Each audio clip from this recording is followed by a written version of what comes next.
Émile Vivier est un homme discret, presque effacé. À 38 ans, il menait une vie réglée au millimètre. Une existence où chaque jour ressemblait au précédent. Comptable dans une petite entreprise de province, il trouvait du réconfort dans l'ordre immuable des chiffres, dans leur logique implacable qui ne laissait aucune place au hasard. Il n'aimait ni les imprévus, ni les débordements d'émotions.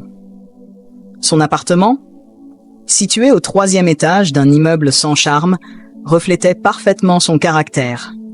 Rien ne dépassait, chaque objet avait sa place. Les livres qu'il achetait compulsivement s'empilaient sur son bureau, mais il n'en terminait jamais un seul. L'ennui finissait toujours par le rattraper avant la dernière page. Il dînait seul, à heure fixe, le même plat préparé qu'il réchauffait au micro-ondes. Parfois, il s'accordait un verre de vin, non par plaisir, mais par habitude, comme un rituel qu'il ne remettait jamais en question.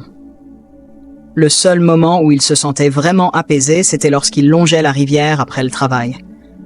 Il aimait le bruit de l'eau contre les pierres, la façon dont le vent jouait dans les branches des peupliers. Il marchait longtemps, toujours le même parcours, sans but précis. Il croisait parfois des couples, des familles, des joggeurs, mais il ne s'attardait jamais. Les interactions sociales lui pesaient. Il n'était ni misanthrope ni malheureux, simplement habitué à la solitude. Les rares fois où il sortait de sa routine, c'était à cause de son patron, Monsieur Lemoine, un homme affable mais exigeant, qui voyait en Émile un employé fiable, bien que terne. Un matin, alors qu'Émile classait des dossiers, Lemoine entra dans son bureau sans frapper. « Émile, j'ai une mission pour toi. Rien de compliqué. Un audit à faire pour un couvent, à la sortie de la ville. » Un couvent ? L'idée lui parut incongrue. Il n'avait jamais mis les pieds dans un lieu religieux. Ce monde lui semblait aussi lointain que les romans qu'il abandonnait après quelques chapitres. « Pourquoi moi ?» demanda-t-il d'un ton neutre. « Parce que tu es le plus méticuleux de tous. » Et honnêtement, les autres râleraient. Émile hocha la tête. Il ne refusait jamais une tâche, encore moins une demande directe de son supérieur. Un audit restait un audit, qu'il s'agisse d'une usine ou d'un monastère. Les chiffres étaient les mêmes partout, impersonnels et rassurants. Il accepta, convaincu qu'il s'agissait d'une simple formalité, un travail sans complications. Il ne savait pas encore que cette mission allait tout bouleverser. Lorsqu'Émile passa le portail du couvent de Sainte-Claire, une sensation étrange l'envahit. Tout semblait hors du temps. Le silence, presque irréel, n'était brisé que par le chant discret des oiseaux et le vent qui caressait les vieilles pierres du cloître.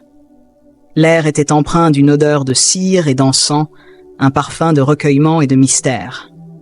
Il s'attendait à être accueilli par une sœur âgée et austère, mais ce fut une femme plus jeune qui lui ouvrit la porte, vêtue de l'habure sombre des religieuses. Son regard était vif, curieux, et son sourire avait quelque chose d'inattendu, presque familier. « Bienvenue à Sainte-Claire, monsieur Vivier. » Sa voix était douce, posée, mais il y avait une nuance dans son ton, un je ne sais quoi qui ne ressemblait pas à la froideur distante à laquelle Émile s'attendait. Il hocha simplement la tête, mal à l'aise. Elle se présenta sous le nom de sœur Gabrielle et le guida à travers le couvent. À chaque pas, Émile ressentait la pesanteur du lieu, la manière dont ces murs centenaires semblaient garder en eux des siècles de prières et de secrets. Les nonnes qu'il croisait marchaient en silence, certaines baissant les yeux, d'autres échangeant à voix basse. Ici, tout semblait organisé selon un ordre immuable, un rythme lent, sans précipitation. Pourtant, Gabrielle contrastait avec cet univers figé. Contrairement aux autres, elle posait des questions, s'intéressait à lui. « Depuis combien de temps êtes-vous comptable ?» demanda-t-elle alors qu'il longeait un couloir voûté. « Plus de 15 ans, répondit-il mécaniquement. « Et vous aimez ça ?» La question le prit au dépourvu. Personne ne lui demandait jamais ce qu'il aimait. Il hésita. « C'est rassurant. » Gabrielle hocha la tête, comme si elle comprenait une vérité plus profonde que ses propres mots. Ils arrivèrent à la bibliothèque, une vaste pièce aux hautes étagères débordant de livres anciens. Gabrielle l'invita à s'installer à une table et disparut quelques instants. Lorsqu'elle revint, elle tenait un ouvrage entre ses mains. « Vous semblez perdu, dit-elle en le lui tendant. Émile regarda la couverture. « Les pensées de Pascal. » Un ouvrage sur la foi et le doute. Il releva les yeux vers elle, troublé. Ce n'était qu'un livre, et pourtant, il sentait que ce geste portait un autre message. Une invitation à la réflexion, à quelque chose de plus profond. Il n'aurait su le dire. Un frisson imperceptible lui parcourut l'échine. Ce couvent n'était pas seulement un lieu de silence et de prière. Il était aussi un labyrinthe de questions et de tentations cachées sous la surface du sacré. Émile tenta de se convaincre que tout cela n'était qu'un malentendu, une simple courtoisie de la part de sœur Gabrielle. Après tout, il n'était qu'un comptable venu examiner des registres, pas un homme en quête de réponses existentielles. Et elle, une femme de Dieu, liée par des vœux bien au-delà de ce qu'il pouvait imaginer. Il se força à rester dans son rôle, se plongeant dans les chiffres, s'attachant aux colonnes de dépenses et aux anomalies comptables, comme s'il s'agissait de remparts contre l'étrange trouble qui l'envahissait. Mais il ne pouvait ignorer le fait que chaque jour, il la croisait, et que chaque jour, elle lui adressait quelques mots qui semblaient avoir plus de poids que de simples banalités. Elle lui parlait du couvent, de son histoire, des saisons qui façonnaient la vie monastique, de la façon dont les religieuses suivaient le rythme immuable des prières et du silence. Mais parfois, elle laissait échapper une question qui le surprenait, comme si elle cherchait à le comprendre au-delà de son costume gris et de ses yeux fuyants. « Vous êtes toujours aussi sérieux ?» lui demanda-t-elle un matin alors qu'il feuilletait un registre poussiéreux. Il releva la tête, pris au dépourvu. « Je fais simplement mon travail. Et en dehors du travail ?» Il ne sut quoi répondre. Il y avait bien ses promenades le long de la rivière, ses livres qu'il ne terminait jamais, ses repas solitaires. Mais tout cela paraissait dérisoire face à l'intensité avec laquelle elle le regardait. Un soir, alors que le soleil déclinait derrière les vitraux, il trouva le courage de poser une question qu'il gardait en lui depuis le premier jour. « Pourquoi avez-vous choisi cette vie ?» Gabrielle, qui était assise près d'une étagère de la bibliothèque, baissa légèrement les yeux. « Par amour !» 2 mots, et pourtant ils firent vaciller toutes ses certitudes. Il s'était attendu à un discours religieux, à une explication sur la foi, le devoir, le don de soi. Mais il y avait dans sa voix une émotion qui dépassait la dévotion. Émile sentit un frisson lui parcourir la nuque. Il aurait voulu lui demander de quel amour elle parlait, mais il craignait la réponse. Car, au fond, une partie de lui commençait à deviner. Ce soir-là, la bibliothèque du couvent était plongée dans un silence profond, seulement troublé par le léger grattement de la plume d'Émile sur le papier. Il était tard, bien plus tard que d'habitude, mais il n'avait pas vu le temps passer. Les registres devant lui s'alignaient en une suite de chiffres ordonnés, précis, familiers. Pourtant, malgré son application, il avait du mal à se concentrer. Quelque chose flottait dans l'air, une tension invisible qui ne le quittait plus depuis son arrivée à Sainte-Claire. Les torches montées sur les murs projetaient une lumière vacillante, dessinant des ombres mouvantes sur les voûtes de pierre. L'atmosphère de ce lieu, si étranger à son quotidien, l'enveloppait peu à peu, comme si le couvent cherchait à l'absorber, à l'attirer dans un monde qu'il n'aurait jamais cru effleurer. Il tourna une page, mais son regard restait vide. Il ne pensait pas aux chiffres, ni même à son travail. Il pensait à elle, à Gabrielle. Chaque jour, elle le troublait un peu plus. Chaque jour, il s'imposait la même règle, ne pas penser à elle autrement que comme une religieuse. Ne pas voir au-delà de son voile, de sa bure, de son sourire doux. Mais la vérité était plus forte que ses résolutions. Elle l'intriguait, elle le déstabilisait, et il ne pouvait plus l'ignorer. Alors, lorsqu'elle entra dans la bibliothèque, il sentit son cœur se serrer. Elle n'annonça pas sa présence. Il l'aperçut avant même de la voir, comme si sa seule proximité modifiait l'air autour de lui. Il leva les yeux, et elle était là, debout dans l'encadrement de la porte, les mains croisées devant elle. « Vous ne croyez en rien, Émile ?» demanda-t-elle soudain, sa voix douce brisant le silence.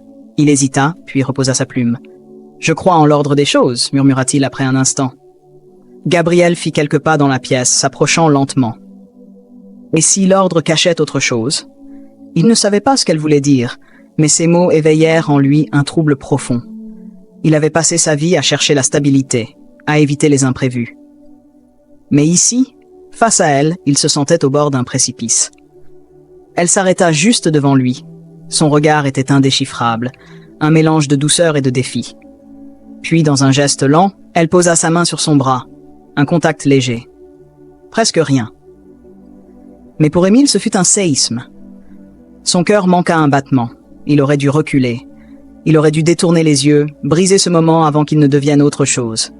Il aurait dû se lever, quitter cette pièce, quitter ce couvent, fuir cette femme qui ébranlait tout ce qu'il croyait immuable. Mais il ne bougea pas. Parce qu'au fond, il savait qu'il venait de franchir un seuil. Un point de non-retour. Les jours suivants furent une épreuve de chaque instant. Émile se força à retrouver son masque de rigueur, s'efforça de replonger dans son travail avec plus d'application encore, espérant ainsi étouffer le trouble qui le rongeait. Mais Gabrielle était partout. Il la croisait dans les couloirs du couvent, une brassée de livres contre elle, le regard perdu dans ses pensées. Il l'apercevait dans le jardin, agenouillée devant un parterre de roses fanées, le bout des doigts frôlant délicatement les pétales, comme si elle cherchait à comprendre la fragilité de leur existence. Et parfois, elle le regardait. Pas avec la distance d'une religieuse face à un visiteur. Non, il y avait autre chose dans ses yeux. Une hésitation, une question muette. Il se répétait qu'il devait partir dès que son audit serait terminé, que son rôle ici n'avait rien à voir avec elle. Mais plus il se le disait, plus il avait l'impression de se mentir. Et une nuit, alors qu'il errait dans les couloirs incapable de trouver le sommeil, une mélodie attira son attention. Un piano. La musique provenait de la chapelle, une suite de notes lentes, mélancoliques, jouées avec une pudeur presque douloureuse. Il hésita, puis poussa la porte entr'ouverte. Dans la pénombre, Gabrielle était assise devant l'instrument, ses doigts glissant sur les touches d'ivoire avec une grâce infinie.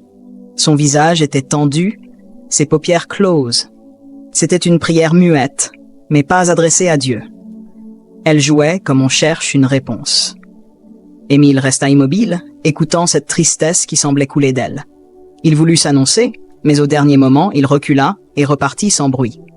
Le lendemain, il la vit parler avec une autre sœur dans le cloître. Il ne comptait pas écouter, mais il surprit, malgré lui, des mots qui lui glacèrent le sang. « Tu ne peux pas, Gabrielle, » disait l'autre sœur, une femme plus âgée dont la voix portait une autorité douce, mais inflexible. « Je doute, » murmura Gabrielle. Émile s'arrêta net. Elle doutait. Elle aussi se tenait au bord d'un précipice, tout comme lui. Le dernier jour de son audit, Émile termina son travail plus tard que prévu. Il aurait dû ressentir un soulagement en clôturant ses rapports, en rangeant ses documents dans sa mallette. Pourtant, un poids étrange lui serrait la poitrine. L'idée de quitter le couvent aurait dû lui apporter la paix. Mais c'était tout le contraire. Ce lieu qu'il avait d'abord perçu comme un sanctuaire figé dans le temps s'était transformé en quelque chose de plus vaste, plus complexe. Il n'y voyait plus seulement des murs de pierre, des prières silencieuses et des ombres en bure. Il y voyait une femme. Alors qu'il refermait son dernier registre, la porte s'ouvrit. Gabrielle se tenait là, le visage grave, éclairé par la lumière vacillante des bougies. Il sentit immédiatement que quelque chose avait changé en elle. Son regard n'était plus seulement celui d'une femme troublée. C'était celui de quelqu'un qui avait pris une décision. « Viens avec moi, Émile. » Il crut mal entendre. Il posa lentement sa plume, cherchant dans son esprit une explication logique à ces mots. Mais il n'y en avait pas.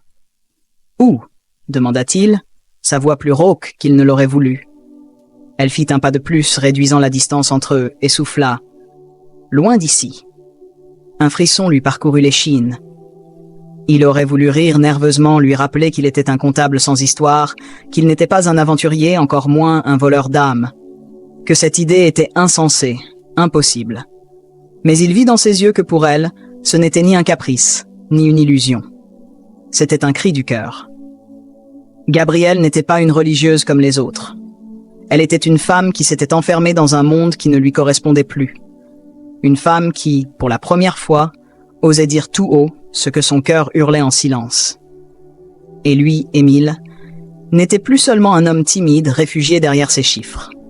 Il était celui qui avait réveillé quelque chose en elle. L'abîme était là, devant eux. Sauter ou reculer.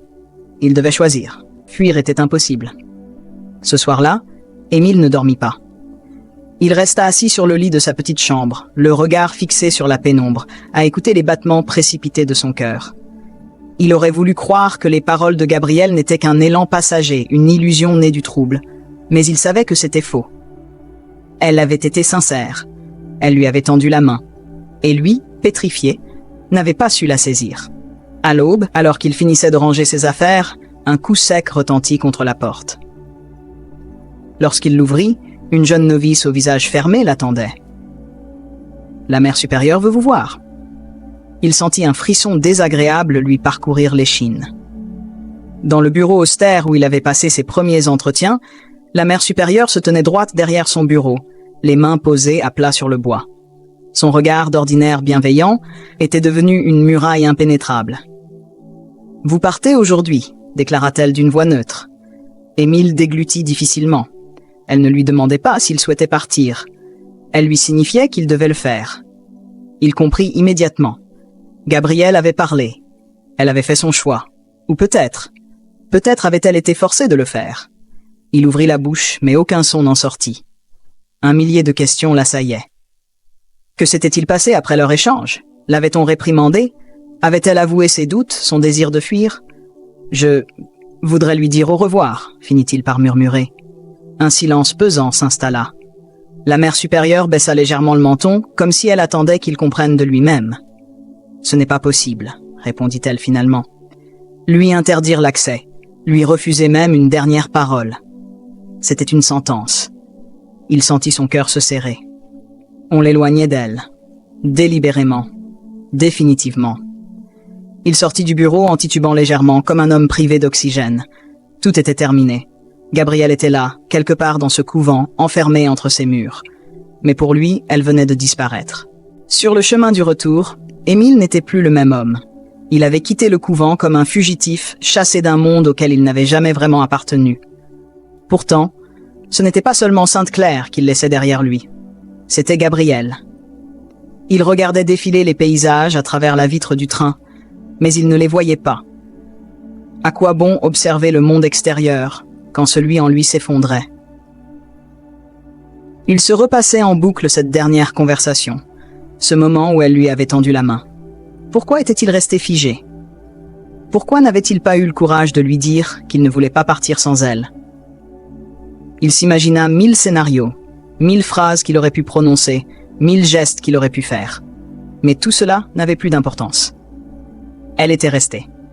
Et lui, il repartait. Les jours suivants furent un supplice. Il retourna à sa routine, à ses chiffres, à son silence. Son appartement, autrefois simplement ordonné, lui sembla soudain vide et oppressant. Il essaya de lire, mais aucun livre ne retenait son attention. Ses promenades le menaient toujours au bord de la rivière, là où il pouvait écouter l'eau couler, imperturbable, comme si rien ne s'était passé. Mais tout s'était passé. Les semaines devinrent des mois. Peu à peu, la douleur s'émoussa, remplacée par une résignation amère. Il s'était imaginé qu'elle viendrait le chercher. Ou peut-être espérait-il un signe, une trace d'elle, n'importe quoi. Puis un matin gris, alors qu'il sortait récupérer son courrier sans attendre autre chose que des factures et des publicités sans âme, il la vit, une enveloppe. Sur le devant, son prénom. Il hésita un instant avant de l'ouvrir, comme si ce papier contenait un éclat du passé qu'il ne savait pas s'il voulait raviver. Ses doigts tremblants déplièrent la lettre. « Émile, tu m'as donné le courage que je n'avais plus. Je pars. Pas avec toi, mais pour moi-même. Un jour, peut-être. Gabrielle. » Son souffle se coupa. Elle était partie. Elle avait osé faire ce qu'il n'avait pas su faire pour elle. Il relut la lettre plusieurs fois, comme s'il avait du mal à en croire chaque mot.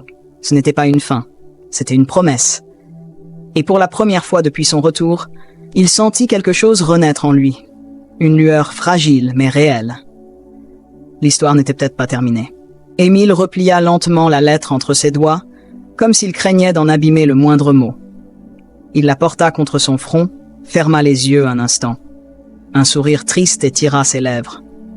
Il n'avait pas eu besoin de lire entre les lignes. Chaque phrase portait le poids d'un choix, d'un éveil. Gabrielle s'était libérée. Elle n'avait pas fui par amour pour lui, ni par impulsion, mais parce qu'elle avait compris, grâce à lui, qu'elle avait encore le droit d'être autre chose que ce que le monde attendait d'elle. Et lui aussi avait changé. Le comptable effacé qui trouvait refuge dans la routine n'existait plus. Il avait frôlé l'inattendu, l'impensable. Il avait connu l'ivresse du doute, la brûlure du désir, l'abîme du renoncement. Il avait aimé une femme inatteignable et l'avait vue se transformer sous ses yeux. Et aujourd'hui, il n'y avait plus d'attente, plus d'incertitude. Elle n'était plus là, mais elle lui avait laissé un cadeau. Le goût du risque, du frisson de la vie. Émile inspira profondément et rangea la lettre dans la poche intérieure de son manteau, contre son cœur. Puis, sans même s'en rendre compte, il enfila ses chaussures et ouvrit la porte de son appartement. Dehors, l'air était vif, chargé d'un parfum de renouveau. Il marcha. Il ne savait pas où il allait, et pour la première fois, cela n'avait d'aucune importance. Il savait juste une chose, il ne vivrait plus jamais dans l'ombre de sa propre existence.